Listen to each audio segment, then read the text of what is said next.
The Perfect Bait, presented by Schoolism.com and Imaginism Studios.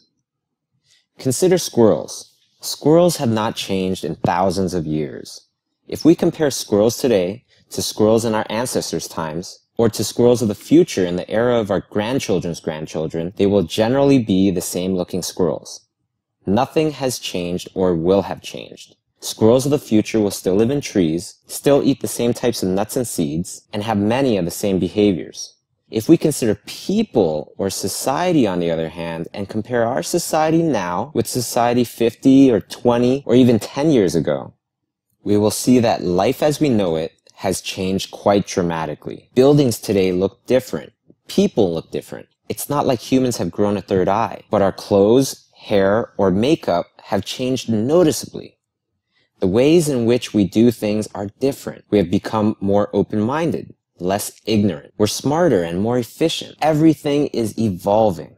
This is what makes the human race amazing. We are evolving right now, and all of us will notice the evolution of our species over time. The way the world is now is not the way the world will become. The way we do things now is not the best way. That's why things change. That's why society changes. There's always a better way. When somebody gives you instructions, those are instructions of how we did things before.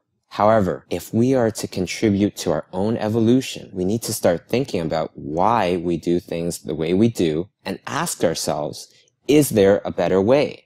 Through constant rethinking and reevaluation, you will have a much better chance of molding your life into the life you want and not the life that people say you should have. My name is Chiu, and I'm an independent artist. This book is an accumulation of what I feel makes a successful creative person. Why did I make this book? From an early age, I learned that the things we do and how we do them might not always be the best way. Times change, and so do people, and so do the ways in which we do things. When I was a student in art school, I had an idea of making a book. It would be a book about how to become a successful artist as seen from the viewpoint of somebody who wasn't successful yet. Over the next 10 years, I wrote down all the thoughts and methods that worked for my career so that one day, if I ever did become successful, I could make it into a book. During this time, I have been very fortunate to do a lot of the things that I always want to do and live the way that I always want to live. In addition to doing art, I've also been lucky enough to meet some of my favorite artists, each very successful in what they do, and interview them at length.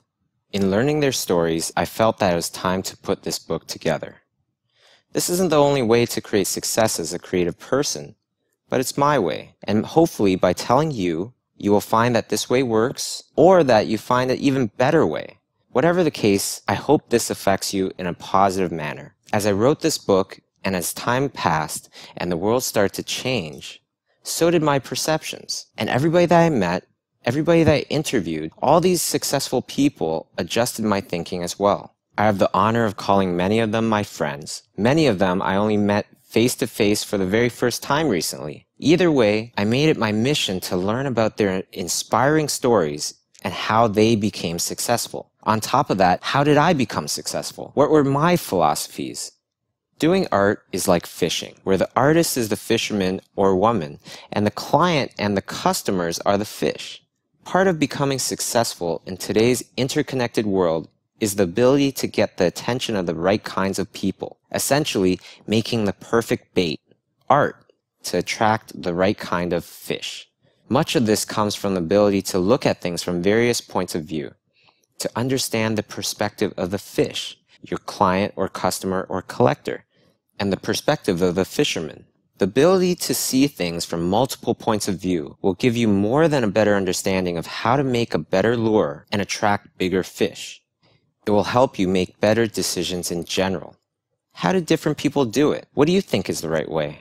What makes sense to you? To become successful at art, or business, or sports, or anything really, you have to realize your potential is unlimited.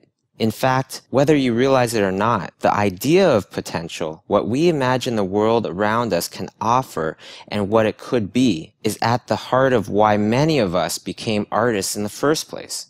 For director Chris Sanders, this spark to become an artist was given to him by his father. And I remember he said, there's a limit to what you can build, but you can draw anything. Now, as you're reading or listening to this book, keep yourself open to ideas. If you approach all ideas with cynicism and skepticism, then you will find that you're absolutely right, and everything that you believe will go wrong will. Cynicism and skepticism only creates an expectation of failure, which encourages you to give up if you don't immediately succeed, which is easy to do because really, how often does a person succeed on their first try at anything? As a result, success will be extremely rare and difficult to come by. However, if you are open to ideas and you do believe, then again, you will find that you are absolutely right. And the things in this book will work largely because of the simple fact that you believe they will. Faith and belief in yourself creates an expectation of success, which encourages you to try again if you don't immediately succeed. And it's that resiliency against failure and setbacks that ultimately leads to success. This book talks about a way of living. These are principles that I stand behind, that I adhere to in order to create a successful life for myself as an artist. It's how I got the jobs that I always wanted without asking for them. It's how I'm able to work on Hollywood movies from the comfort of my own studio in Toronto, Canada. The two main things you need for this way of life are belief and passion. So as you hear or read these words, also listen to the meaning behind them and not just the words themselves. Picture me telling you these words in person and really try to focus and understand. The more you absorb and think about them for yourself, if they really make sense to you, they will become things you must do.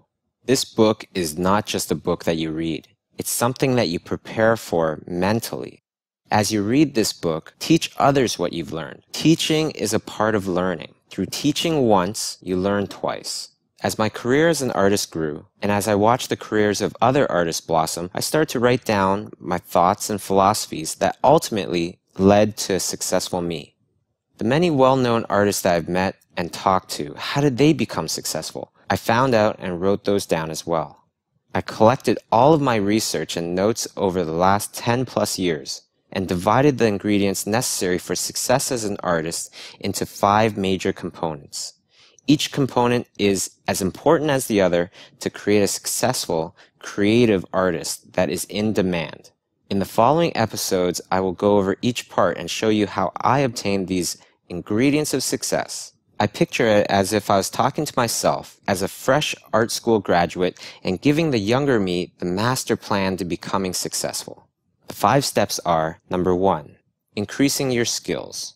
This is a must. It is imperative that you increase your skills in order to gain more success. In this episode, I share my methods and exercises for increasing my artistic skills, how to avoid bad drawing days, and my philosophy for developing one's own personal style. Number 2, motivation. You must be motivated. There is no compromise. Every single successful person I've ever met has had an abundance of motivation that kept them going. Motivation creates persistence, and persistence creates ability. What exercises can you do? What thoughts and core principles can you adopt in order to unlock the motivated you? Exposure. Every artist needs exposure. If you do not have exposure, nobody will see your work, nobody will know what you've done, and therefore, nobody will hire you to do anything. What can you do to get not just exposure, but the right kind of exposure? Number 4, attracting big clients. How do we get the big fish? How do we get those dream jobs? Number 5, financial security. This is a big one. Over and over again, I've seen talent go to waste because the artist is choosing jobs that are unappealing or boring to them. Why must they choose these jobs? Because they're not financially secure enough to be able to pick and choose or wait for the jobs that they want. How do you get financial security as an artist? At a point of struggle in my career, I asked one of my favorite artists, Steven Silver, who is now one of my best friends, for some advice. I asked him if he thought I had what it took to make it as an artist. I was extremely frustrated and disheartened and didn't know where my art would take me. Steven talked to me for over an hour, even though we didn't even know each other. And he convinced me that I could become a successful artist. At the end of our conversation, I told him how much his advice meant to me, how much it changed me, and asked what could I do to repay him. He said, when you come to a point in your career where you feel like you can give back, start giving back. Do this for somebody else and we'll call it even. That really stuck with me, and that's why it's been one of my missions to help and motivate those artists out there who might not have been fortunate enough to talk to one of their favorite artists or somebody that they admired. So this is for you.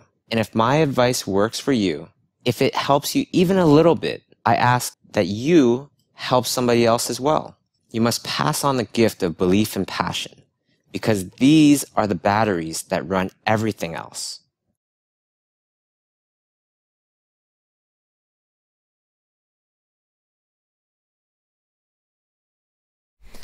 Join me on schoolism.com for art classes where you'll learn from known professional artists. Watch the lessons, do the assignments, hand in your assignment to the site, and in a few days you would receive a new video where you have your assignment on screen.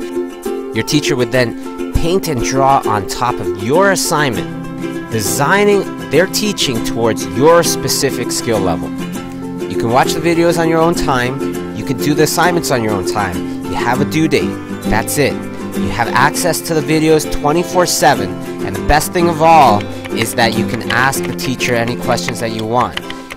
Also, you get to watch everybody else's video critiques as well, because they'll be asking all sorts of different questions that totally pertain to you. It's just that you never thought of asking them. If you'd like to find out more, you can visit us at schoolism.com and sign up for a class today.